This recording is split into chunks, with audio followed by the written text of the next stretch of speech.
Salut tout le monde et bienvenue au Jardin de la Tine. Alors j'espère que vous profitez encore bien de cet été. Il fait beau encore une fois. Bon, on manque tous d'eau, mais voilà, bon, ça nous permet de faire des activités extérieures. Et aujourd'hui, je vous propose de m'accompagner en promenade. On part tous ensemble. On va aller récolter des choses dans la nature. Quelque chose que vous pouvez faire pendant les vacances, c'est des mandalas avec les enfants. Ils adorent ça, c'est l'occasion d'aller se promener, de récolter des choses dans la nature ou dans le jardin. Et ensuite, vous allez voir, on va faire un mandala ensemble. La création d'un mandala, c'est une super activité qui est ludique, créative, participative. Vous allez voir, on est quand même une bonne petite équipe là. Donc c'est vraiment chouette si vous êtes encore en vacances, vous êtes grands-parents, vous avez les petits-enfants avec vous et qu'ils restent scotchés à leur écran d'ordinateur, les tablettes, les téléphones et tout ça. Bien voilà, c'est peut-être quelque chose à proposer. En tous les cas, c'est peut-être l'opportunité de vous faire d'un gros bisou à tous les grands-parents qui ont été très courageux. Oui, une dédicace aux grands-parents, hein, notamment à mes parents qui sont occupés beaucoup de Tao. Donc bravo, hein, parce que c'est de l'énergie tout ça quand ils sont petits. Donc merci aux grands-parents. Voilà, allez, on va partir en promenade. Mais attendez, regardez d'abord comme ils sont mignons ceux-là. Allez, on va rejoindre les autres et puis on va récolter donc tout ce qu'il nous faut pour notre mandala.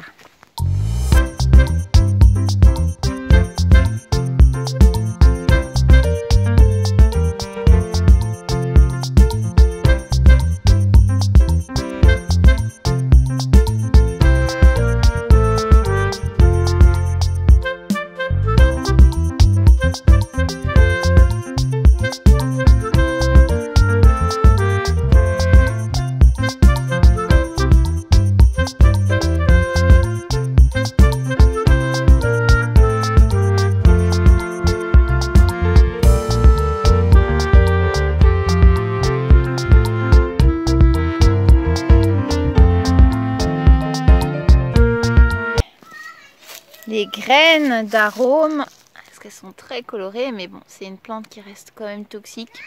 On verra si on trouve aucun substitut pour les couleurs, parce qu'un mandala c'est quand même chouette quand il y a beaucoup de couleurs, beaucoup de fleurs. Donc là, dans la nature, il n'y en a pas beaucoup, c'est très vert là, surtout en ce moment.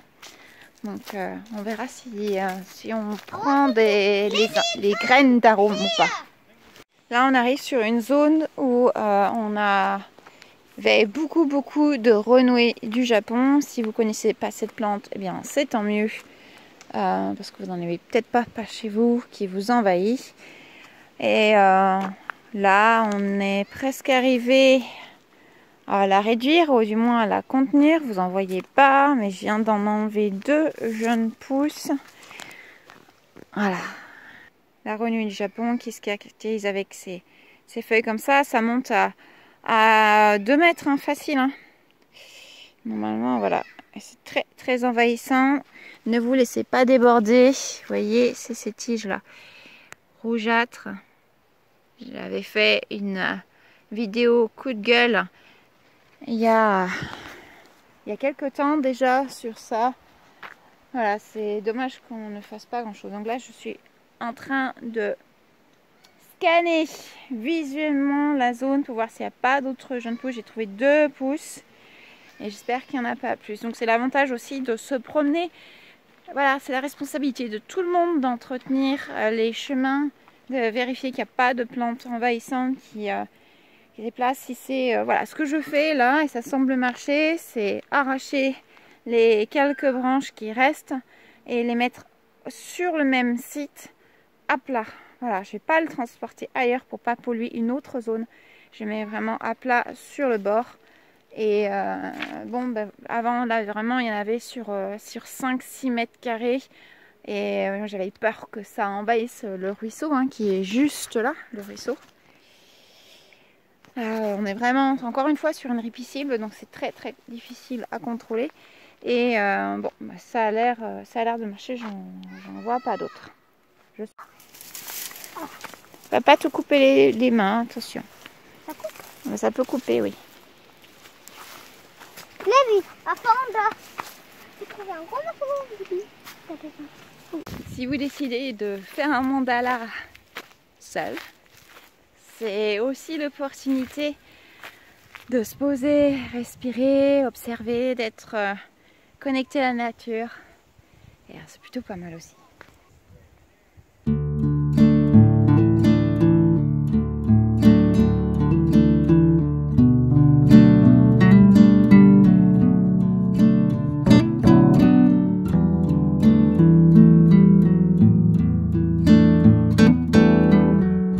Il n'y a pas que les mandalas, hein. Il y a plein d'activités à créer avec ce que nous propose la nature. J'aurai l'occasion de vous montrer d'autres activités que vous pouvez faire avec les enfants ou seulement vous-même si vous avez envie de passer un moment tranquille, de détente, connecté à la nature. Il y a plein de jolies choses à faire.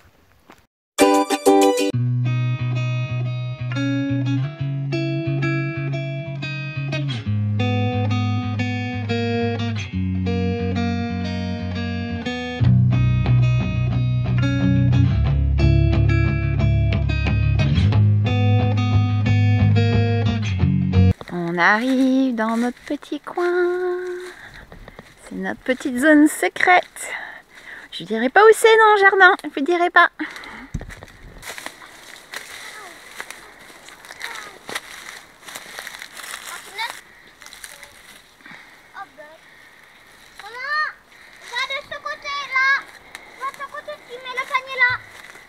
Avec tous nos trésors.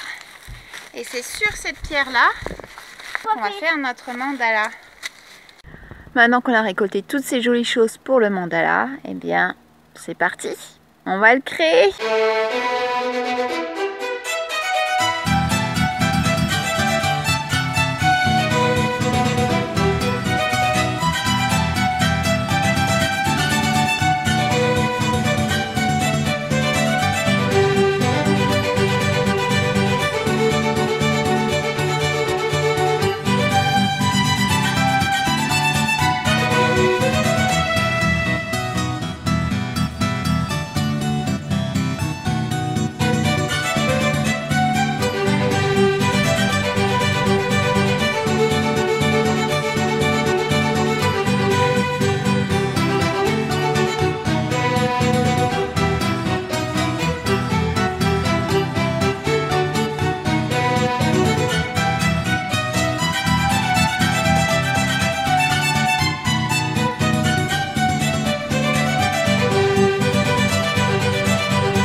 J'allais vous expliquer l'origine et la symbolique du mandala, et bien c'est parti, c'est votre minute pédagogique.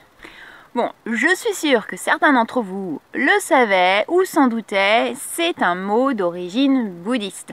Et en sanskrit, ça veut dire le cercle, l'objet disque, le cercle sacré. Et vous avez vu, donc on a vraiment fait un cercle donc, qui s'inscrit toute la vie à l'intérieur, tout l'espace, l'univers aussi, dans ce cercle. Donc ça c'est le premier élément qui symbolise vraiment le mandala, c'est ce cercle qui est important de représenter d'une manière ou d'une autre. Le mandala c'est un objet sacré de dévotion et est souvent utilisé dans des cérémonies méditatives. Donc quand vous le faites, si vous arrivez à le faire en silence, eh bien c'est très bien, c'est vraiment vous allez vous concentrer sur l'acte de création et ça sera comme une méditation. Pour ceux qui ne sont pas familiarisés à la méditation, eh bien voilà, vous pouvez faire un mandala et rester bien ancré dans le moment ou comme les jardiniers, hein. Quand on jardine parfois c'est aussi un acte de méditation. Qu'est-ce que vous en pensez? Pour vous c'est ça aussi? D'ailleurs les mandalas, ça symbolise le calme, la contemplation, l'exploration intérieure, voilà, tout ce qui est lié forcément à la méditation. Donc vraiment c'est un acte méditatif. Et pour les bouddhistes, le mandala représente aussi tout ce qui va être pureté intérieure, l'illumination de l'esprit. C'est souvent associé au nirvana, hein, comme ce cercle-là représente le nirvana, l'univers, etc. Souvent, ces mandalas sont créés avec du sable coloré. Et à la fin, on ramène tout et le sable va être distribué dans des petits sachets. On peut l'emmener chez soi. Et ce sable-là va être, par l'acte méditatif, l'acte de contemplation, l'énergie positive qu'il y a tout autour de ce mandala quand il est créé, eh bien ce sable va être potentiellement chargé en énergie positive. Donc c'est pour ça que c'est voilà, qu'on redistribue et chacun peut ramener un peu de cette énergie positive chez soi. Donc nous, on a laissé l'énergie positive à la nature, on va laisser le mandala se développer ici et s'il y a des animaux qui veulent venir récolter certaines des petites choses qu'on a mises là, ben voilà, tant mieux, tant mieux. Il existe de nombreuses formes de mandala, bon, toutes inscrites dans un cercle, mais il peut y avoir des carrés à l'intérieur. Des formes de T qui représentent des portes, la représentation de Bouddha. Voilà, et il peut y avoir énormément de formes de mandala, donc n'hésitez pas à créer votre forme de mandala. Vous avez vu, la nôtre elle est complètement différente, inscrite dans le cercle, mais ça doit rester quand même, il doit y avoir une symétrie, une géométrie quand même régulière pour autour de ce cercle et puis avec le centre, vraiment le centre de l'univers. Donc voilà, mais amusez-vous, faites-vous plaisir, faites-vous du bien. Voilà, c'est le principal, être dans un bel environnement, bien accompagné, faire des jolies choses, ça fait du bien. Ça y est, ce mandala est fini, j'espère que vous avez aimé nous suivre sur ce processus de récolte et de création. Voilà, c'est quand même pas mal, qu'est-ce que vous en pensez? J'espère que ça vous donne envie d'essayer de le faire, soit pour vous-même, soit avec d'autres personnes. Les enfants adorent, vous avez vu, Tao était très impliqué dans la création, la récolte, etc. C'est un moyen aussi de partager, de discuter de choses, des champignons, des petits insectes parasites. Donc n'hésitez pas, c'est vraiment, c'est non seulement joli, mais c'est aussi très ludique, très pédagogique si vous vraiment vous impliquez dedans. Et avant de commencer à le créer, peut-être que vous pouvez vous connecter à quelque chose qui est important pour vous, pour dédier ce mandala, soit une personne, alors là il est dédié à ma petite sœur, c'est son anniversaire aujourd'hui, ou à autre chose, ça pourrait être par exemple, on pourrait le dédier aux rivières qui ont en ce moment vraiment besoin d'eau, hein, d'être nourries, voilà, qu'elles soient pourvues en eau pour qu'elles soient belles et pleines de vie. Donc voilà, peut-être avant de construire ce mandala, qui est quelque chose aussi d'assez méditatif finalement, c'est un processus, si vous le faites en silence, avec pourquoi pas de l'encens comme vous avez vu tout à l'heure, eh bien il y a quelque chose de très doux et d'apaisant en fait à le concevoir, même en groupe. Enfin ça dépend qui dans le groupe, un enfant, pas toujours apaisant, mais, mais voilà, vous pouvez toujours... trouver le moyen que ça vous apaise et que ça vous nourrisse en tous les cas. Voilà, j'espère que ça vous a plu. Alors n'oubliez pas de vous abonner, hein. Je serai ravie de vous compter dans l'équipe. Partagez vos expériences si vous avez fait vous aussi vos mandalas. En tous les cas, je vous dis à une prochaine fois. Je vous fais de gros bisous. Salut, salut!